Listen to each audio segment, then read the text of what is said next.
Hey all welcome back to our channel. இன்றைக்கி இந்த வீடியோவில் வந்து இந்த மாதிரி குட்டி குட்டியான வளையல் வச்சு எப்படி வந்து அம்மன் அலங்காரம் பண்ணலாம் அப்படிங்கிறத பார்க்க போகிறோம். இந்த வளையலை பற்றியும் அண்டு இந்த வளையல் நான் எங்கே வாங்கியிருந்தேன் அண்டு இந்த வளையல் வச்சு நம்ம வந்து ஆடிப்பூரத்துக்கு எப்படி அலங்காரம் பண்ணலாம் அப்படிங்கிற டீட்டெயில்டு வீடியோ தான் இந்த வீடியோ. ஸோ கண்டிப்பாக வந்து ஸ்கிப் பண்ணாமல் கடைசி வரைக்கும் பாருங்கள். அண்டு லக்ஷ்மி குபேர கிட்டும் பற்றி நான் வந்து இந்த டீட்டெயிலில் வந்து உங்களுக்கு காமிக்கிறேன். அண்ட் அதை வச்சு எப்படி பூஜை பண்ணலாம் அப்படிங்கிறதையும் நான் உங்களுக்காக சொல்கிறேன். இங்கே வந்து இந்த குட்டி வளையல் வந்து நான் ஆன்லைனில் வந்து வாங்கியிருந்தேன், மீஷோவில் வாங்கியிருந்தேன். ஸோ இது வந்து ஒரு ஃபுல் செட் ஆஃப் கிட்டு வந்து நம்மளுக்கு வந்து கிடைக்கும். இது வந்து நான் ரெட் அண்ட் க்ரீன் காம்பினேஷனில் வளையல் வந்து ஆர்டர் போட்டிருந்தேன்.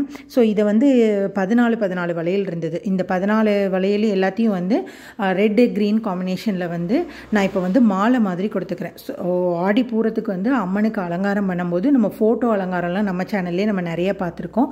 அது மட்டும் இல்லாமல் நம்ம வீட்டில் குட்டி குட்டி சிலை இருந்தது அப்படின்னா அந்த சிலைக்கு நம்ம எப்படி அலங்காரம் பண்ணலாம் அப்படிங்கிறதுக்கான ஐடியா தான் இந்த வீடியோ.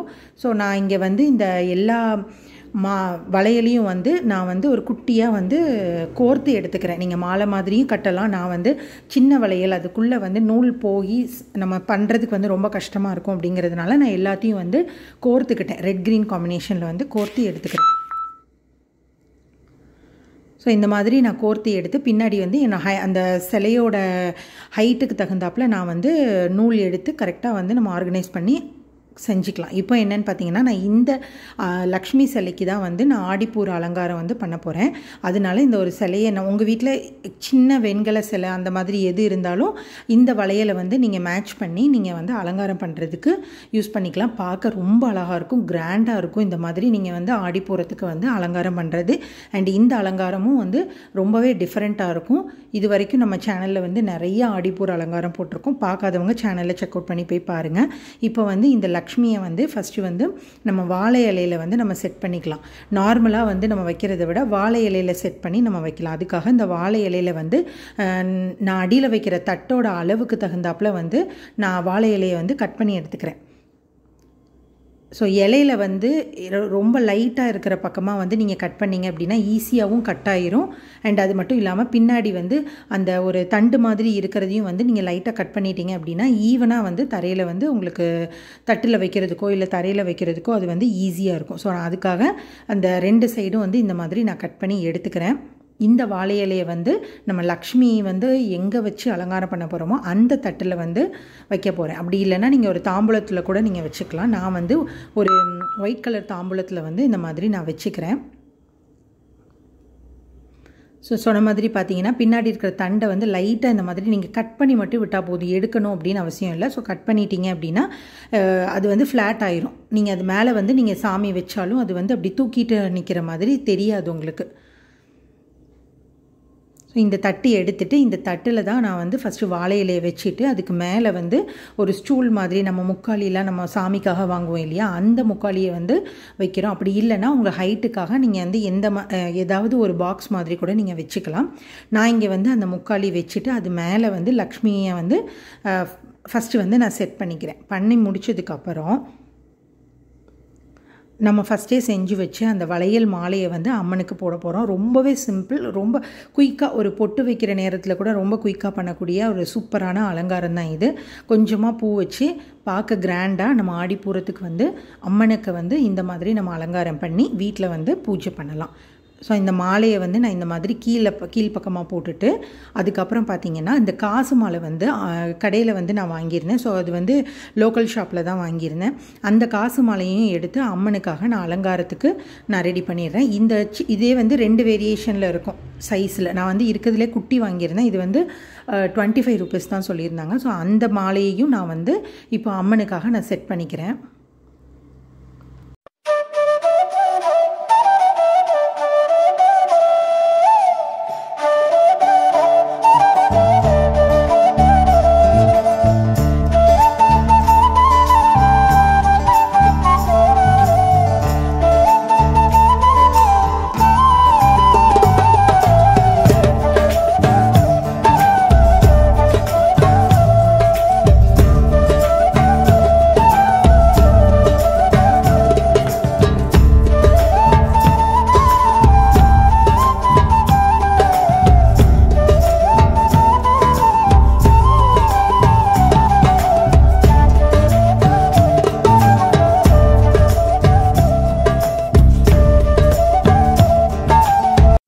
செட் பண்ணி முடிச்சதுக்கப்புறம் சாமிக்கு கீழே வந்து அகல் விளக்கு வந்து ஒரு 4 இது எடுத்துக்கிறேன். இதில் தான் நம்ம வந்து குபேர செட்டு, லக்ஷ்மி குபேர செட்டை வந்து நம்ம வைக்க போகிறோம்.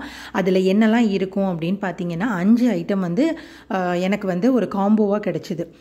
அது என்னெல்லாம் அப்படின்னு பார்த்தீங்கன்னா, இந்த குட்டி குட்டியான இருக்கிற வளையல், அப்புறம் வந்து அந்த முத்து சொல்லுவாங்க இல்லையா, சிகப்பு கருப்பு முத்து, அப்புறம் கோமதி சக்கரம், அப்புறம் அந்த சோவி போடுவாங்க இல்லையா அது, அண்டு அப்புறம் வந்து தாமரை விதை. இந்த 4மே வந்து எனக்கு வந்து அந்த காம்போவில் கிடச்சிது. இது வந்து அரௌண்டு 150க்குள்ளே தான் இருந்தது அப்படின்னு நினைக்கிறேன். ஸோ நான் வந்து இது எல்லாத்தையுமே வாங்கிட்டு நம்ம வந்து இது எதுக்காக யூஸ் பண்ணுறோம் அப்படின்னா, இது எல்லாமே வந்து லக்ஷ்மிக்கு வந்து நம்ம பூஜை பண்ணும்போதோ இல்லை அம்மனுக்கு பூஜை பண்ணும்போதோ ரொம்ப விசேஷம். இதை எப்போவுமே நம்ம வீட்டில் வச்சு பூஜை பண்ணணும்னு சொல்லுவாங்க. ஸோ அதுக்காக இந்த காம்போ செட்டை வாங்கி நான் வந்து அலங்காரத்துக்கு வந்து நம்ம வந்து கீழே வச்சு யூஸ் பண்ணிவிட்டு நான் வந்து பூஜைக்காகவும் நான் அதை வந்து அப்படியே வந்து நான் செட் பண்ணிக்கிட்டேன். நீங்கள் வந்து இந்த மாதிரி வாங்கியிருந்தீங்க அப்படின்னா எப்போவுமே வந்து அம்மனுக்கு கீழே வந்து பர்மனெண்ட்டாக இருக்கிற மாதிரி நீங்கள் வந்து பூஜைக்காக எப்போவுமே பூஜை ரூமில் வச்சுக்கிட்டீங்க அப்படின்னா ரொம்ப விசேஷம். ஸோ ஐஸ்வர்யமாகவும் இருக்கிறதுக்காகவும் இந்த கோமதி சக்கரம், தாமரை விதை அண்டு இந்த முத்து எல்லாமே யூஸ் பண்ணுவாங்க. ஸோ நான் அதை வந்து உங்களுக்கு வந்து இங்கே எப்படி அலங்காரம் பண்ணலாங்கிறதுக்காக தான் நான் வந்து எடுத்து இதில் வச்சு உங்களுக்கு வந்து செட் பண்ணி காமிச்சிருக்கிறேன். அதுக்கு மேலே வந்து சிம்பிளாக வந்து ரோஸ் பூ அண்ட் சாமிக்கு வந்து மல்லிகைப்பூ வச்சு இந்த டெக்கரேஷனை முடிச்சிருக்கிறேன். அண்ட் இந்த வீடியோ அந்த ஐடியா பிடிச்சிருக்கும் அப்படின்னு நினைக்கிறேன். இந்த டீட்டெயில்டெல்லாம் உங்களுக்கு பிடிச்சிருந்ததுன்னா கீழே கமெண்ட் பாக்ஸில் சொல்லுங்கள். இந்த வீடியோவை பற்றி கீழே கமெண்ட் பாக்ஸில் சொல்லுங்கள். அண்ட் அது மட்டும் இல்லாமல் இந்த ஐடியா அண்ட் இந்த டெக்கரேஷன் பிடிச்சிருந்துச்சுன்னா லைக் பண்ணிக்கோங்க. அண்டு உங்கள் யாராவது வந்து ஆடிப்பூரத்துக்கான டெக்கரேஷன்ஸ் ஐடியாஸ் வேணும் அப்படின்னா நம்ம சேனலில் இருக்கிற வீடியோஸை வந்து நீங்கள் ஷேர் பண்ணுங்கள். கூடவே சப்ஸ்கிரைப் பண்ணிக்கோங்க.